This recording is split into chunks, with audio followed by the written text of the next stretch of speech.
We all thought we understood hybrid power. Prius people's idea of a combustion engine occasionally backed up by electrical assistance. General Motors, though, saw the concept rather differently. Shouldn't the battery be the main power source, with an engine there only to recharge it and extend the range when necessary? That'd create an all-electric car you wouldn't have to keep recharging. An all-electric car almost anyone could consider owning. It'd be a game changer. Well, welcome to that vision made in metal. GM's Vauxhall Ampera. Here's the future, and you can drive it now. On the face of things, electricity seems a far more sensible way of powering a car than pouring petrol or diesel into it. After all, an electric motor is fundamentally simpler than any conventional engine. It has fewer moving parts, it's more compact, it's quieter, it offers zero tailpipe emissions, and it generates enormous instant pulling power just when you want it. So why don't many more of us own something from the small but varied lineup of all-electric vehicles currently on sale in the UK? Cars like this one, Vauxhall's revolutionary Ampera. You could cite high pricing, but that's a lazy excuse.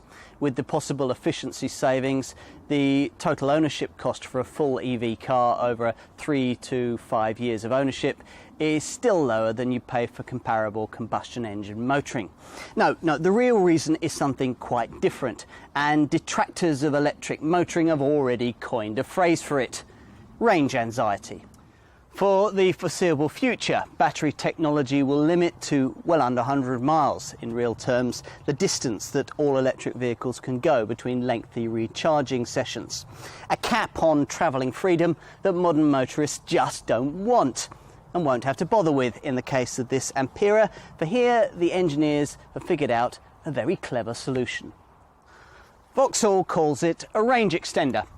You or I would call it a petrol engine, but whatever term you use, the reality is a compact little 1.4 litre petrol unit squirreled away beneath the bonnet and ready to spring into action as soon as the modest 25 to 50 mile range of the lithium-ion battery has been exhausted, to further charge that battery as you go in a fiendishly clever manner that'll provide for a further 300 miles of all-electric motoring. Most of the time you may never need it, but it's there for when you do, creating a car so clever that it's fashioned for itself an all-new, all-electric market segment for EREV, or extended range electric vehicles. Technology that at last promises us a car of this kind that really is suitable for hassle-free, everyday use. Let's put it to the test.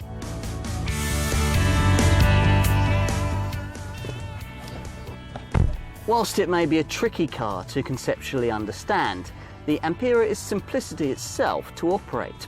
Or at least it is once you've adjusted to an initially daunting cockpit, in which, once you press the power button, with its unwanted sound effects, knobs and dials are largely replaced by touch-sensitive panels and 2 large colour LCD screens.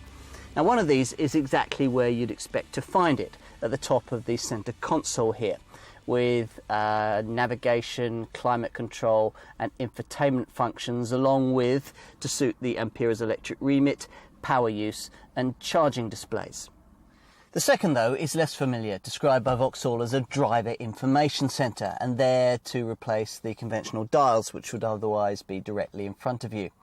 Now, depending on your choice between 2 screen configurations, simple or enhanced, this can show you either a very sketchy or very comprehensive review of everything from battery charge to oil life, from tyre pressures to journey and trip information.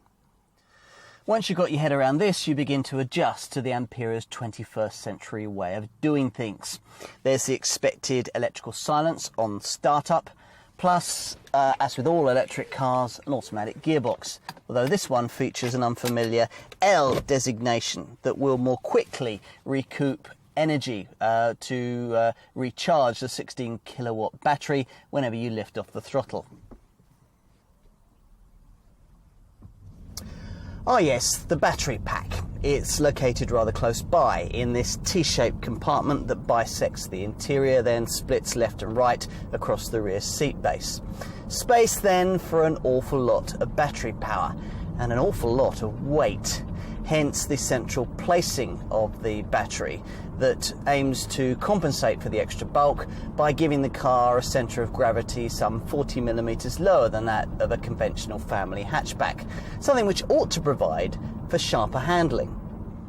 It doesn't. This is not an especially engaging car to drive. There's neither the steering feel, the ride quality or the ultimate traction for that.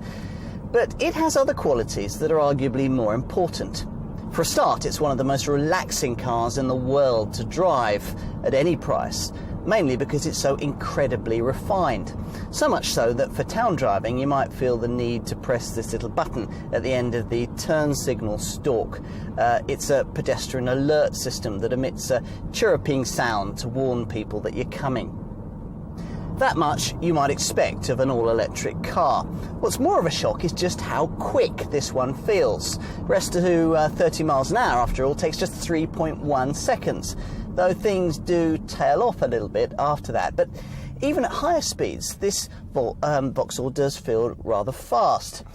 More like a sort of V6 petrol engine saloon, thanks to a useful 350 Newton meters of torque. Certainly quicker than the rest to 60 figure of 8.7 seconds might suggest, given that there's just 150 PS of power with which to propel 1.7 tonnes of Ampera. Despite that, the in-gear acceleration figures are quite up to those of a comparable compact executive saloon, 50 to 70 miles an hour, the overtaking increment, for example, occupying just 6 seconds. Drive enthusiastically like this, and of course the relatively meagre electric-only range won't last very long. Vauxhall quotes between 25 and 50 miles, depending on technique, terrain and temperature. Easily enough, so the company says, to satisfy the 85% of commuters who travel less than 25 miles a day. Beyond this, the real cleverness starts with an 86 PS 1.4 litre petrol engine fired seamlessly into life when the battery charge depletes as low as 22%. Not, I should stress, to power the wheels, but to drive a 72 PS electrical generator that will further charge the electric drive unit as you go. So all electric drive continues. It's just that you'll be able to go a lot further on it, up to 310 miles according to Vauxhall, before you have to stop to either refuel and or recharge. That figure's an estimate, of course, with your exact total range dependent to a great extent on your selection between 4 different drive modes, selectable from this drive mode button on the centre console. Now, normal is the default option. But you can choose to select Sport, which will give you no more power, but will give you a sharper throttle response. The other 2 drive modes will be rarely used. Hold charge is a potentially useful function, and it's something that you'd want if you're starting a long journey that will end in a city centre. So using hold charge is like pressing the pause button on your battery charge. It'll preserve it. And while at the beginning of the journey, the range extender petrol engine generator will start immediately. And then when you get to the urban end of your trip, you can release the charge and use it as you drive around town. The mountain mode will be less well used. In fact, in everyday motoring, you'll probably never use it at all. It's something that you're supposed to have to select 10 or 15 minutes before you attempt a really steep climb, so that the car is sure to have enough battery energy to complete it. But unless you live on a particularly high Alp, then you're unlikely to come across a climb steep enough for that to be a problem in ordinary motoring.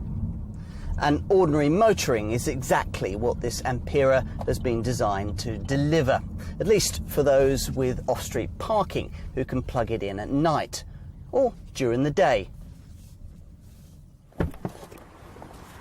Electric vehicle charging points like this one are springing up in town centres all over Europe. Now, assuming that you bought a charge card from your local council like this, for a relatively small fee that'll probably cover the electricity you'll be using, then you can pull up at any one of these, take out the charge cord from the boot and plug in whenever you're at a business meeting or going shopping. It's pretty straightforward. Simply swipe your card, plug in the Voltec 3-pin plug, then all you've got to do is put the socket in the charging point on the offside front wing of the car. Simple. Once you've finished your shopping or your business meeting, you simply reverse the process. But of course, most of the time, you'll be plugging in at home.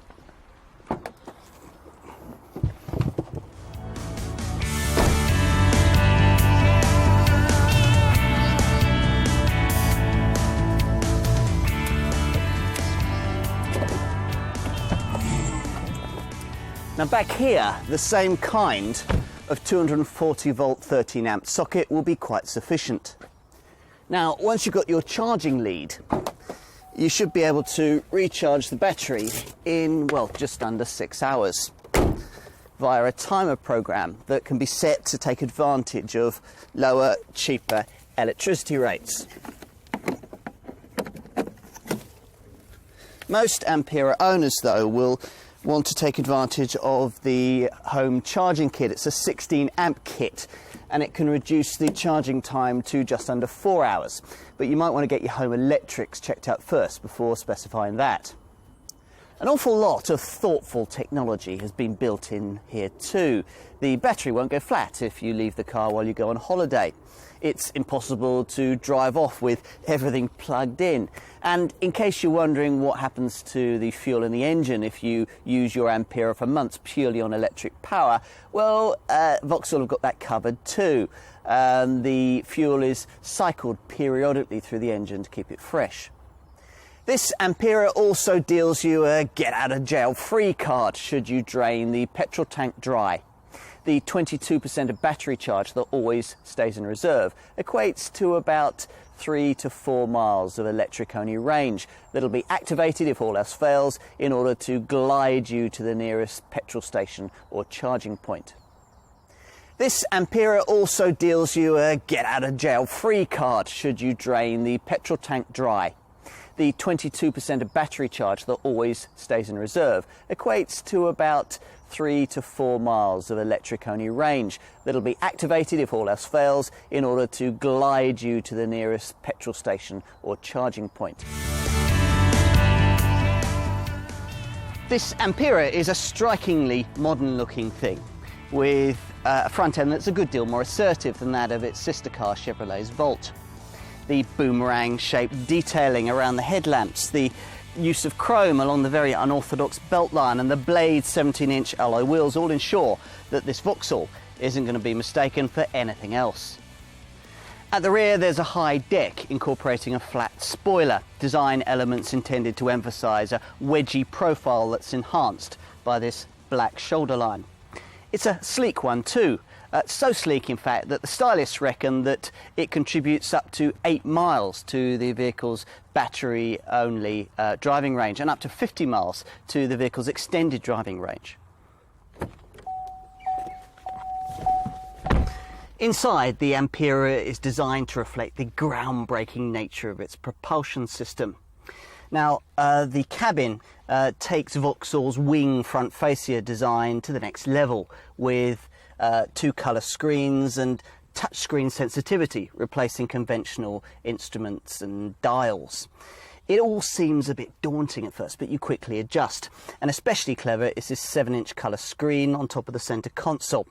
Now, a press of this leaf efficiency button changes the normal climate control and infotainment functions to a screen that gives you 3 options for energy information, charging and power flow. The power flow display shows real-time power flow between the battery pack, the electric drive unit, the engine and the wheels. As for energy information, well, there are 3 options. Energy usage shows all the activity that's taken place in the last drive cycle since the vehicle was last charged. Things like the distance travelled on battery only and extended range, the amount of fuel that you've used, the average fuel economy, and a fuel economy figure for the cumulative lifetime use of the car. Then there's energy efficiency, which shows how the vehicle was driven since its last charging point in its last charging cycle. And then finally there are some efficiency tips that help you improve your driving style so that you can create a more economic approach that gives you a longer range and uses less fuel. Things like, for example, pre-programming the seat heaters to warm up the car before you get into it, so you don't have to use the heating that will drain battery energy once you're on the move. Although this is a fairly big car, at around 4.5 metres stem to stern, it's about 140 millimetres longer than a Ford Focus. One major disappointment for me as a family man is that it's a strict four-seater with a high divider between the two rear chairs that incorporates a couple of cup holders, but it's really there to house the bulky 198 kilogram battery pack. Still, at least the chairs that you do get are pretty supportive. They're bucket affairs, and there's comparable, in fact slightly more legroom than you'd get in a compact executive saloon for similar money, like a BMW 3 Series or an Audi A4. Battery stowage is a further limiting factor when it comes to the luggage bay, necessitating a cargo area that's little shallower than most. Still, there's a wide tailgate, and 300 litres with all the seats in place is a very respectable showing. Plus, unlike some electric cars, you can further extend it by pushing forward the rear seats. Now, there's also an underfloor storage area, which normally houses the battery charging lead, but if you leave that at home, then you've got an extra few litres of room for keeping valuables away from prying eyes. Stowage for smaller items includes door pockets large enough to hold a 1.5 litre drinks bottle, plus those in front have a recess for umbrella stowage.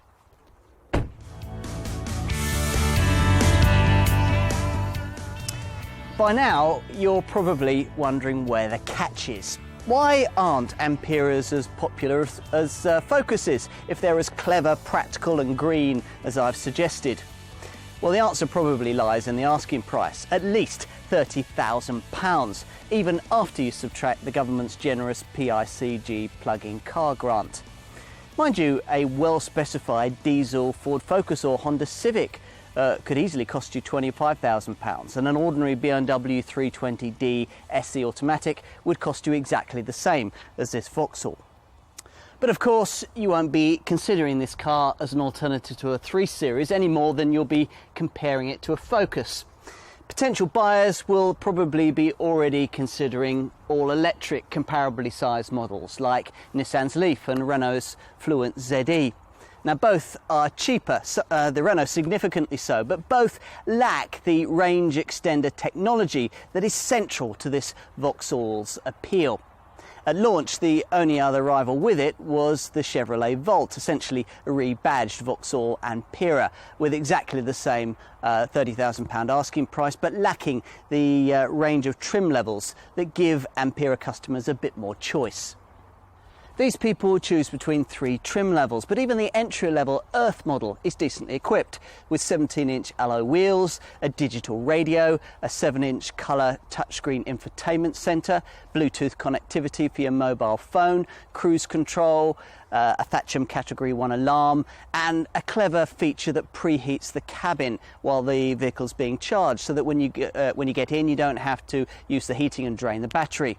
There's even a climate control system that's so clever it uses humidity and heat sensors to adjust the temperature and the fan speed to keep the cabin at a constant, perfect temperature.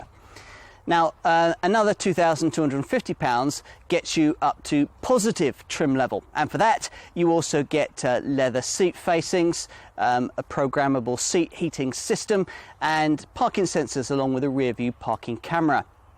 That only leaves the top of the range Electron model that I've got here that requires a £35,000 budget. But in return for that, you get a thumping 6-speaker Bose DVD infotainment system with a 30GB hard drive and a satellite navigation system. Safety provision is excellent For a start, the battery pack has been thoroughly tested for water tightness and safety in emergencies. There's a full electronic stability program and anti-lock brakes with electronic brake force distribution and brake assist for emergency stops. You get no fewer than 8 airbags, plus anti-whiplash head restraints and Isofix child seat fastenings. All of this contributes to a top-of-the-shop 5-star Euro NCAP safety rating. Everything, it seems, has been thoroughly thought through. Given that you can buy some very well specified family hatchbacks at prices not too far off those being asked for this Vauxhall, it's hard to suggest the asking price for this Ampera to be out of kilter, and early adopters will love its game-changing technology. Indeed, the more time you spend with it, the more you wonder not why it's so expensive, but how Vauxhall have managed to sell it this cheaply.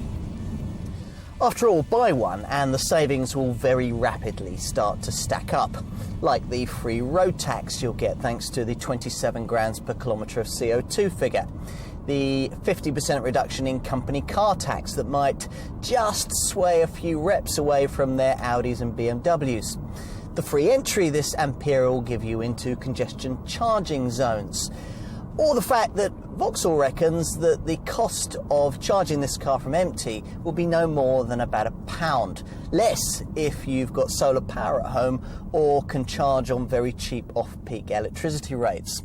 And that kind of running cost figure is very well worth thinking about. £1 for about 40 miles worth of motoring. Suddenly the quoted and rather bizarre looking 235.4 miles to the gallon European test cycle figure looks realistic.